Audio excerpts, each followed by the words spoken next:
Israel आणि इराणमध्ये 5 दिवसांपासून सुरू असलेला संघर्ष अतिशय गंभीर वळणावर येऊन ठेपल्याचे दिसत आहे.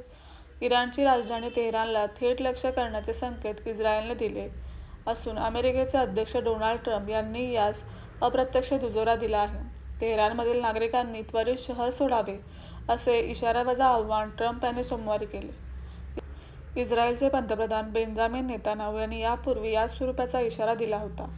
दरम्यान कॅनडा येथे सुरू असलेली G7 शिखर परिषद मध्ये सोडून ट्रम्प आपल्या सुरक्षा पथकांसह मायदेशी परतले. त्यानंतर त्यांनी इराणला हा इशारा दिल्याने त्यातील गांभीर्य वाढले आहे. इराणला अण्वस्त्रे बाळगण्याची मुभा कदापि दिली जाणार नाही, असंही ट्रम्प म्हणाले. इराणच्या अणुऊर्जा कार्यक्रमातून तोडगा काढण्यासाठी इस्रायलने प्रयत्न केले, परंतु इराणला या चर्चेत व तोडगास स्वारस्य असल्याचे दिसत नाही. इराणने इस्रायलसोबत समझोता करायला हवा होता. मीही त्यांना त्याबाबत आवाहन केले होते. मात्र आता चर्चेचे दरवाजे बंद झाले आहेत, असे वाटते. तेहरानमधील नागरिकांनी लवकरात लवकर शहर सोडायला हवे. त्यांच्या सुरक्षेसाठीच मी हे बोलत आहे, असे ट्रम्प म्हणाले. G7 शिखर परिषदेतून अचानक मायदेशी परतल्यानंतर ट्रम्प यांनी हे विधान केले. ट्रम्प यांनी सल्लागारांसोबत बैठक आयोजित केल्याने इस्रायल अमेरिकेच्या साथीने इराणवर संवारक हल्ले करण्याची शक्यता व्यक्त होत आहे.